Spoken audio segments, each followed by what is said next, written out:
ሰላም ጤና ይስጥልኝ እንደምን ከረማችሁ ጋስፖልስ ማሂ ቤተሰቦች ኢትዮጵያውያን ኤርትራውያን ይሄንን የአማርኛ ቋንቋ መስማሙ ሁሉ ከጌታችንና ከመድኃኒታችን ከኢየሱስ ክርስቶስ የሆነው ሰላም በያላችሁበት ይሁን።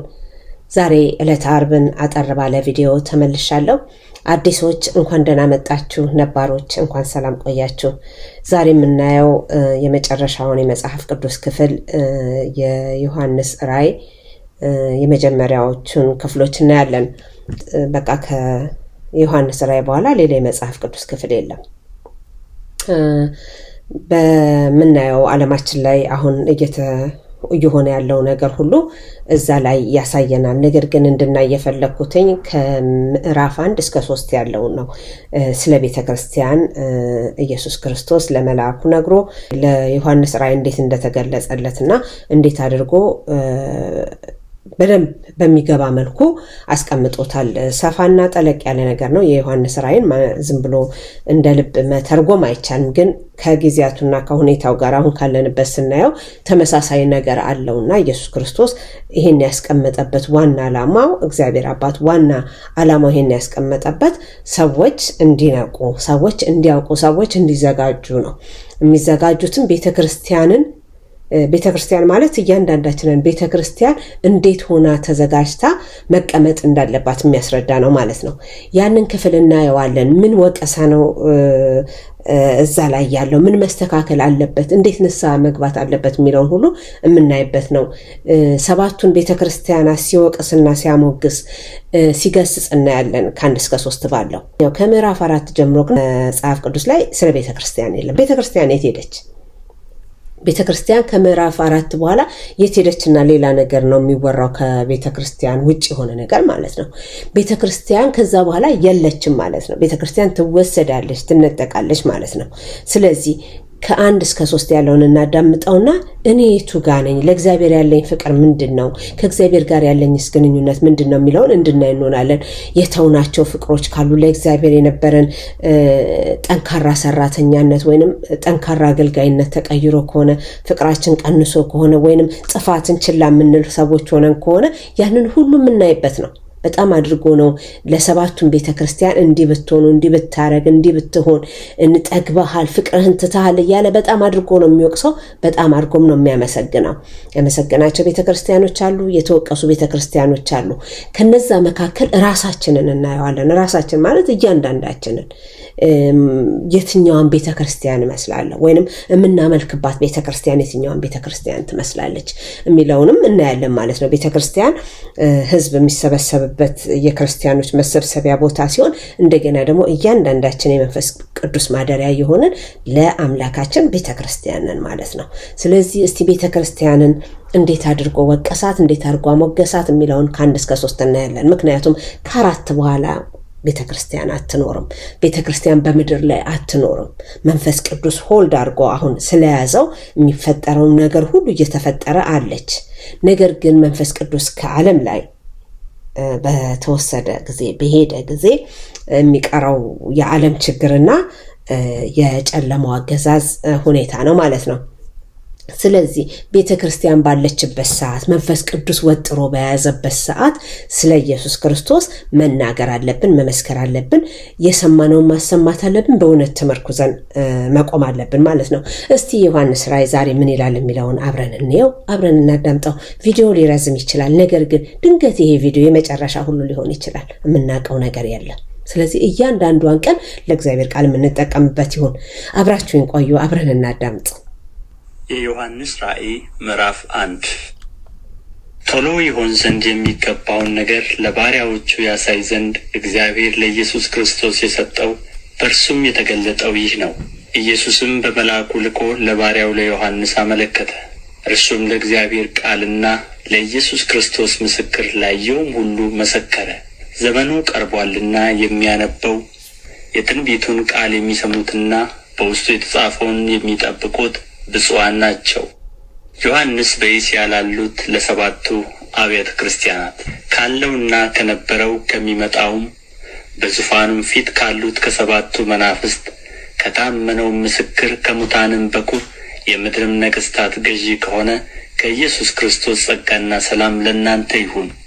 ለወደደን ከኃጢአታችንም በደሙ ላጠበን መንግሥትም ለአምላኩና ለአባቱም ካህናት እንድንሆን ላደረገ ለእርሱ ከዘላለም እስከ ዘላለም ድረስ ክብርና ኃይል ይሁን፣ አሜን። እነሆ ከደመና ጋር ይመጣል፣ ዓይንም ሁሉ የወጉትም ያዩታል፣ የምድርም ወገኖች ሁሉ ስለ እርሱ ዋይ ዋይ ይላሉ። አዎን አሜን። ያለውና የነበረው የሚመጣውም ሁሉንም የሚገዛ ጌታ አምላክ አልፋና ኦሜጋ እኔ ነኝ ይላል።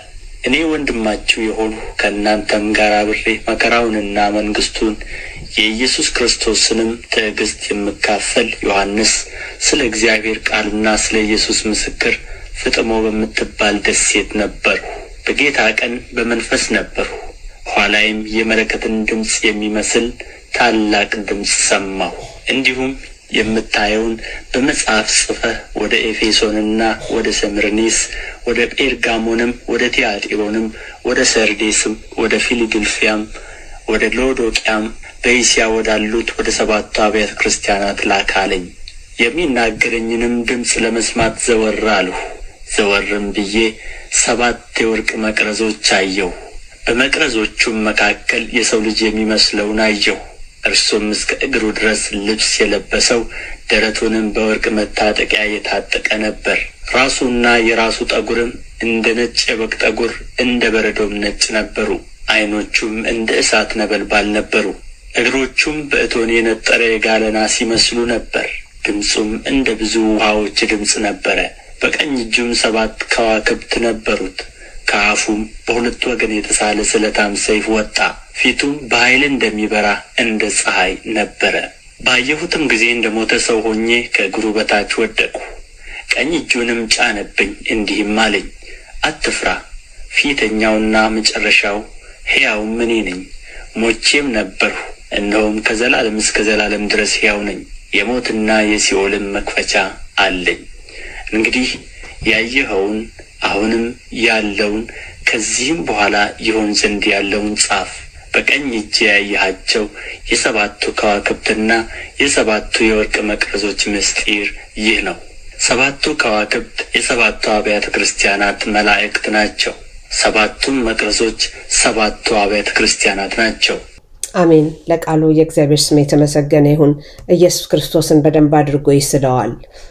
ያለውና የነበረው የሚመጣው ሕያው የሆነው እንዴት አድርጎ እንደገለጸው መልሳችሁ ማዳመጥ ትችላላችሁና ያለውና የነበረው የሚመጣውም ሁሉን የሚገዛ አምላክ አልፋና ኦሜጋ እኔ ነኝ ይላል።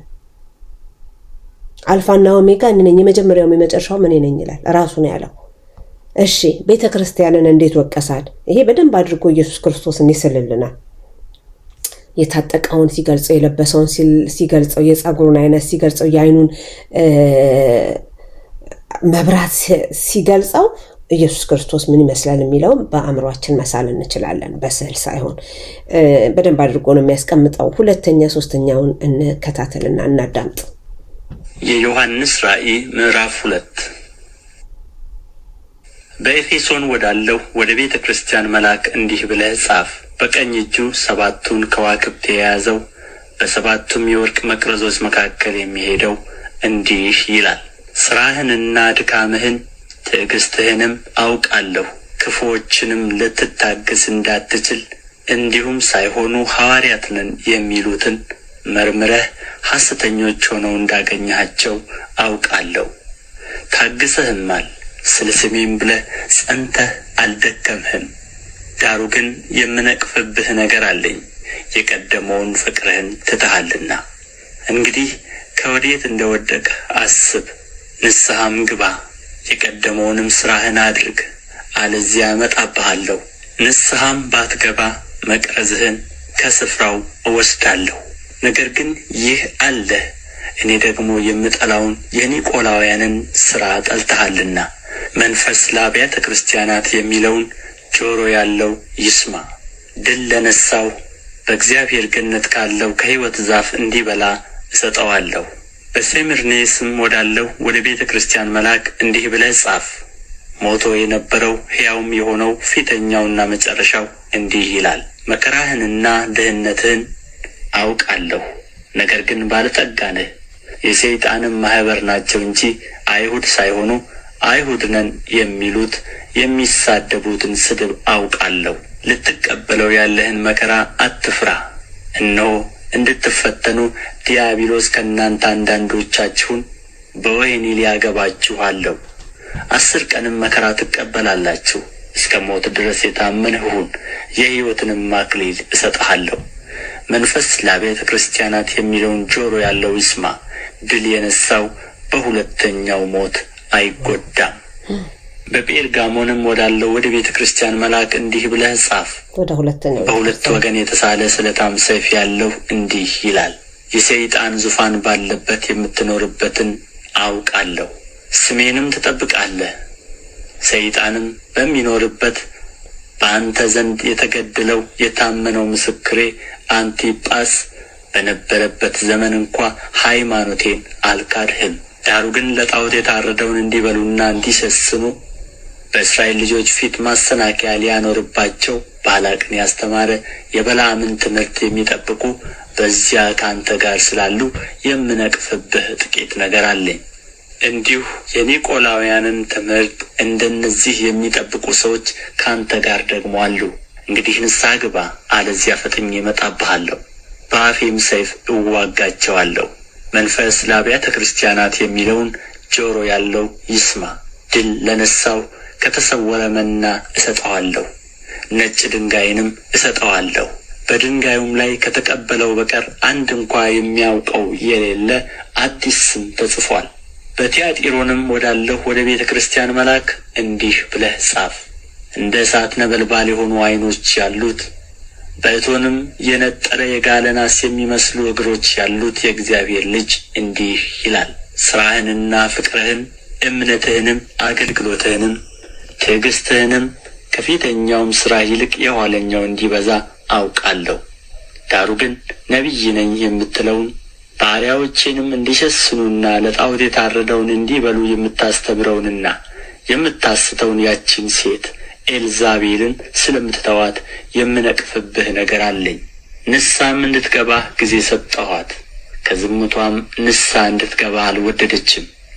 እነሆ በአልጋ ላይ እጥላታለሁ፣ ከእርሷም ጋር የሚያመነዝሩትን ከሥራዋ ንስሐ ባይገቡ በታላቅ መከራ እጥላቸዋለሁ፣ ልጆቿንም በሞት እገድላቸዋለሁ። አብያተ ክርስቲያናትም ሁሉ ኩላሊትንና ልብን የምመረምር እኔ እንደሆንሁ ያውቃሉ። ለእያንዳንዳችሁም እንደ ሥራችሁ እሰጣችኋለሁ። ዳሩ ግን ይህን ትምህርት ለማትይዙ ሁሉ የሰይጣንንም ጥልቅ ነገር እነርሱ እንደሚሉት ለማታውቁ ለእናንተ በቲያጥሮን ለቀራችሁት እላለሁ፣ ሌላ ሸክም አልጭንባችሁም። ነገር ግን እስክመጣ ድረስ ያላችሁን ጠብቁ። ድል ለነሣውና እስከ መጨረሻውም ሥራዬን ለጠበቀው እኔ ደግሞ ከአባቴ እንደተቀበሉ በአሕዛብ ላይ ሥልጣንን እሰጠዋለሁ። በብረትም በትር ይገዛቸዋል፣ እንደ ሸክላ ዕቃም ይቀጠቀጣሉ። የንጋትንም ኮከብ እሰጠዋለሁ። መንፈስ ለአብያተ ክርስቲያናት የሚለውን ጆሮ ያለው ይስማ። የዮሐንስ ራእይ ምዕራፍ 3 በሰርዴስም ወዳለው ወደ ቤተ ክርስቲያን መልአክ እንዲህ ብለህ ጻፍ። 7ቱ የእግዚአብሔር መናፍስትና 7ቱ ከዋክብት ያሉት እንዲህ ይላል፣ ሥራህን አውቃለሁ። ሕያው እንደ መሆንህ ስም አለህ፣ ሞተህማል። ሥራህን በአምላኬ ፊት ፍጹም ሆኖ አላገኘሁትምና የነቃህ ሁን። ሊሞቱም ያላቸውን የቀሩትን ነገሮች አጽና። እንግዲህ እንዴት እንደ ተቀበልህና እንደ ሰማህ አስብ፣ ጠብቀውም፣ ንስሐም ግባ። እንግዲያስ ባትነቃ እንደ ሌባ እመጣብሃለሁ፣ በማናቸውም ሰዓት እንድመጣብህ ከቶ አታውቅም። ነገር ግን ልብሳቸውን ያላረከሱ በሰርዴስ ጥቂት ሰዎች ከአንተ ጋር አሉ። የተገባቸውም ስለሆኑ ነጭ ልብስ ለብሰው ከእኔ ጋር ይሄዳሉ። ድል የነሣው እንዲሁ በነጭ ልብስ ይጐናጸፋል፣ ስሙንም ከሕይወት መጽሐፍ አልደመስስም።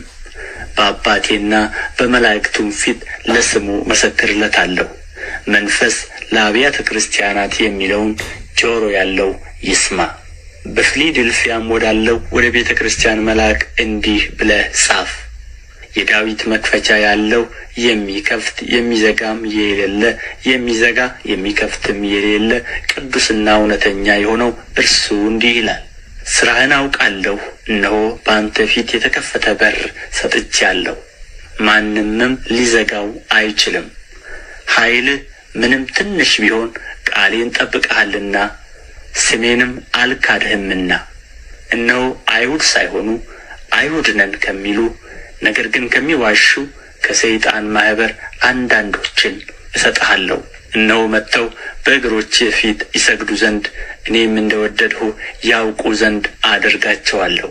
የትዕግሥቴን ቃል ስለጠበቀ እኔ ደግሞ በምድር የሚኖሩትን ይፈትናቸው ዘንድ በዓለም ሁሉ ላይ ሊመጣ ካለው ከፈተናው ሰዓት እጠብቅሃለሁ። እነሆ ቶሎ ብዬ እመጣለሁ። ማንም አክሊልህን እንዳይወስድብህ ያለህን አጽንተህ ያዝ። ድል የነሣው በአምላኬ መቅደስ ዓምድ እንዲሆን አድርገዋለሁ። ወደፊትም ከዚያ ከቶ አይወጣም። የአምላኬን ስምና የአምላኬን ከተማ ስም ማለት ከሰማይ ከአምላኬ ዘንድ የምትወርደውን አዲሲቱን ኢየሩሳሌምን አዲሱንም ስሜን በእርሱ ላይ ጽፋለሁ።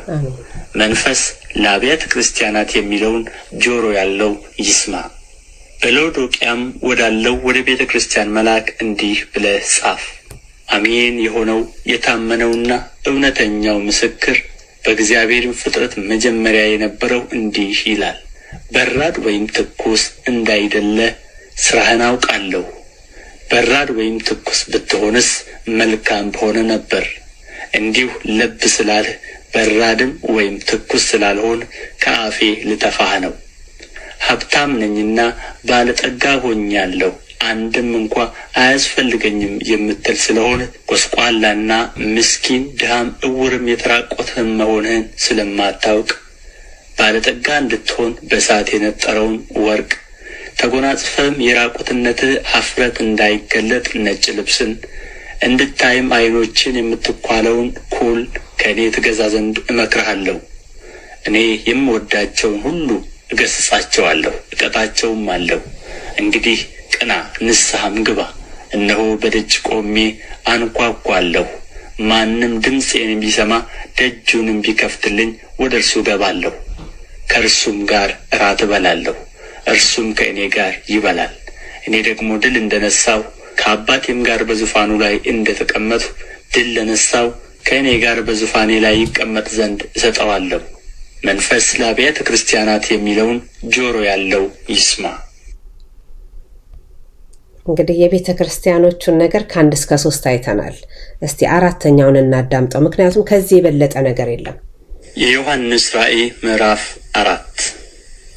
ከዚያ በኋላም አየሁ፣ እነሆም በሰማይ የተከፈተ ደጅ እንደ መለከትም ሆኖ ሲናገረኝ የሰማሁት ፊተኛው ድምፅ ወደዚህ ውጣና ከዚህ በኋላ ሊሆን የሚያስፈልገውን ነገር አሳይሃለሁ አለ። ወዲያው በመንፈስ ነበርሁ፣ እነሆም ዙፋን በሰማይ ቆሟል፣ በዙፋኑም ላይ ተቀማጭ ነበረ። ተቀምጦም የነበረው በመልኩ የኢያስጲድንና የሰርዲኖን ዕንቁ ይመስል ነበር።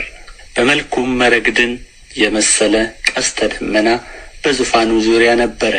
በዙፋኑ ዙሪያም 24 ዙፋኖች ነበሩ። በዙፋኖቹም ላይ ነጭ ልብስ ለብሰው በራሳቸውም የወርቅ አክሊል ደፍተው 24 ሽማግሌዎች ተቀምጠው ነበር። ከዙፋኑም መብረቅና ድምፅ ነጐድጓድም ይወጣል። በዙፋኑም ፊት 7 የእሳት መብራቶች ይበሩ ነበር። እነርሱም 7ቱ የእግዚአብሔር መናፍስት ናቸው። በዙፋኑም ፊት ብርሌ የሚመስል የብርጭቆ ባሕር ነበረ። በዙፋኑም መካከል በዙፋኑም ዙሪያ በፊትና በኋላ ዓይኖች የሞሏቸው 4 እንስሶች ነበሩ። ፊተኛውም እንስሳ አንበሳን ይመስላል፣ ሁለተኛውም እንስሳ ጥጃን ይመስላል፣ ሦስተኛውም እንስሳ እንደ ሰው ፊት ነበረው፣ አራተኛውም እንስሳ የሚበረውን ንስር ይመስላል። 4ቱም እንስሶች እያንዳንዳቸው 6 ክንፎች አሏቸው። በዙሪያቸውና በውስጣቸውም ዓይኖች ሞልተውባቸዋል። ቅዱስ ቅዱስ ቅዱስ የነበረውና ያለው የሚመጣውም ሁሉን የሚገዛ ጌታ አምላክ እያሉ ቀንና ሌሊት አያርፉም። እንስሶቹም በዙፋን ላይ ለተቀመጠው ከዘላለምም እስከ ዘላለም በሕይወት ለሚኖረው ለእርሱ ክብርና ውዳሴ ምስጋናን በሰጡት ጊዜ 24ቱ ሽማግሌዎች በዙፋን ላይ በተቀመጠው ፊት ወድቀው ከዘላለም እስከ ዘላለም በሕይወት ለሚኖረው እየሰገዱ ጌታችንና አምላካችን ሆይ አንተ ሁሉን ፈጥረሃልና ስለ ፈቃድህም ሆነዋልና ተፈጥረውማልና ክብር፣ ውዳሴ፣ ኃይልም ልትቀበል ይገባሃል እያሉ በዙፋኑ ፊት አክሊላቸውን ያኖራሉ።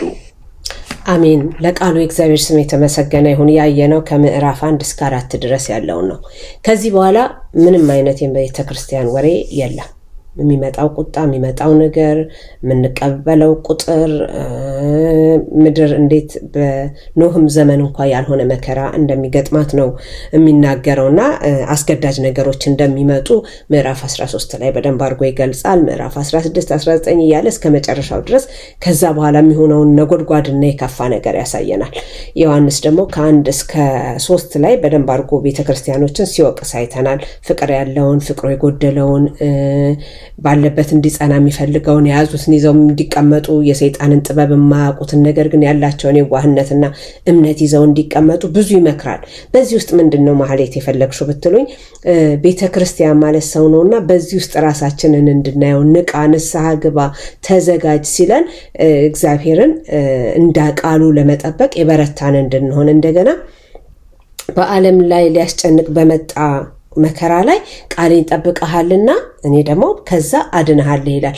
ያችን ነገር አድቫንቴጅ እንድንመታ፣ በቃሉ እንድንሆን፣ ያለውን ነገር ደጋግመን እንድናዳምጥ፣ ብዙ ጊዜ የቱ ጋር ምን እንዳለ መጽሐፍ ቅዱስ ብዙ አንብበን ስለማናቀው ከ1 እስከ 3 ያለውን 4ንም ጨምሬላችኋለሁ። ደግማችሁ አንብቡት። ስብከት እንኳን አያስፈልገውም። ዝም ብሎ ከተዳመጠ ኢየሱስ ክርስቶስ ምን ይመስላል የሚለውን ራሱ እንዴት ሆኖ መጣ፣ 7 ከዋክብቱን ይዞ፣ 7 ከዋክብት ምንድናቸው? የቤተክርስቲያን መላእክት ናቸው። የሰባቱ ቤተክርስቲያን እና የያዘው አክሊል፣ ከሁለት ቦታ ስለት ያለው ካፉ የሚወጣ ሰይፍ፣ ያ የእግዚአብሔር ቃል ነው እና በብዙ ቦታዎች ላይ ቀደም ባሉትም የመጽሐፍ ቅዱስ ክፍሎች ላይ ያሳየናል የእግዚአብሔር ቃል እንደሆነና ከምንም በላይ ስጋን ከአጥንት የሚለይ እንደሆነ የእግዚአብሔር ቃል በጣም አድርጎ ያስተምራልና በዚህ ውስጥ እያንዳንዳችን እንደ ቤተ ክርስቲያን ራሳችንን እንየውና እንደ ጋለሞታዋ እንዳሳተችው ልጆቿን ሁሉ በአልጋ ላይ ጥላታለሁ እንዳለው እንዳንሆን በትክክለኛው እግዚአብሔር እንደሚፈልገው እንድናመልከው እዚህ ላይ በደንብ አድርጎ ስለሚገልጸው ማለት ነው። በደንብ አድርጎ የክርስቶስን አመጣጡንም መልኩንም ሁኔታውንም ስልጣኑንም ሁሉን ነገር የሚገባህ አንተ ነህ እያሉ 24ቱ አረጋውያን ኮፍያቸውን እያወለቁ ክብሩን ይገልጹ ነበርና ያንን ሁሉ ስንሰማ ክብሩንና ቦታውን በደንብ እናውቀዋለን፣ የቱ ጋር በልባችን መቀመጥ እንዳለበት እና እንዴት ሆነን ከዚህ ቀን ማምለጥ እንደምንችል ማለት ነው። ጠቅልል ያለ ነገር ነው ላቀርብላችሁ የፈለኩትኝ።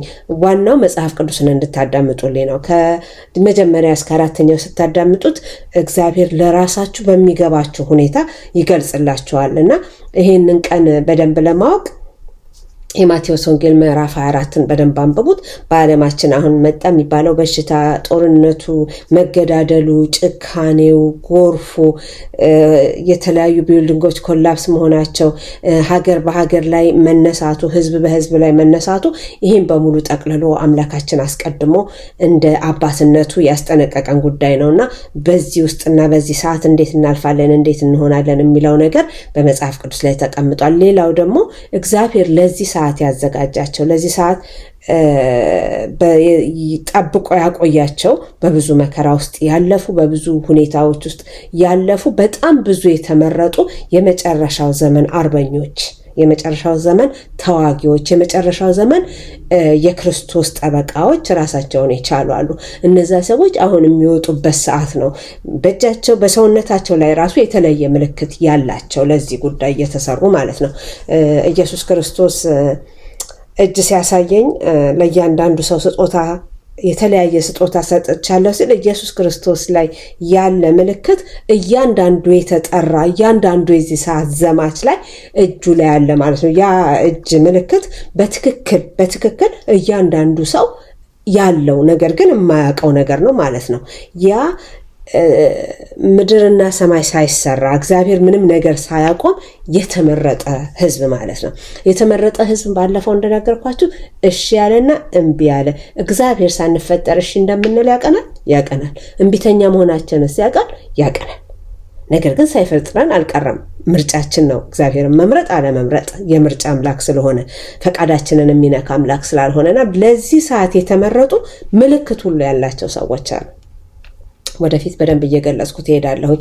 ሐሰተኛ ነቢያቶች ይበዛሉ፣ ታምር የሚያሳዩ ነገሮች ይበዛሉ። ነገር ግን ፋውንዴሽናችንን እግዚአብሔር ቃል ካደረግነው ታምር አይገዛንም። ከሰማይ እሳት ያወርዳል ነው የተባለው። ከሰማይ እሳት ያወርዳል። እርግጠኛ ነኝ ከሰማይ እሳት ሊያወርድ የሚችል እግዚአብሔር ብቻ ነው ብለን እንደምናስብ። ነገር ግን ያንን ሁሉ አድርጎ ያሳያል ሰውን ለማሳት ማለት ነውና በጣም አድርገን መጠንቀቅ አለብን። በጣም አድርገን የእግዚአብሔርን ቃል መስማት አለብን። በጣም አድርገን መጽሐፍ ቅዱስን ማዳመጥ አለብንና እግዚአብሔር ይናገራል። ቀኑ የከፋ ቀን ነው።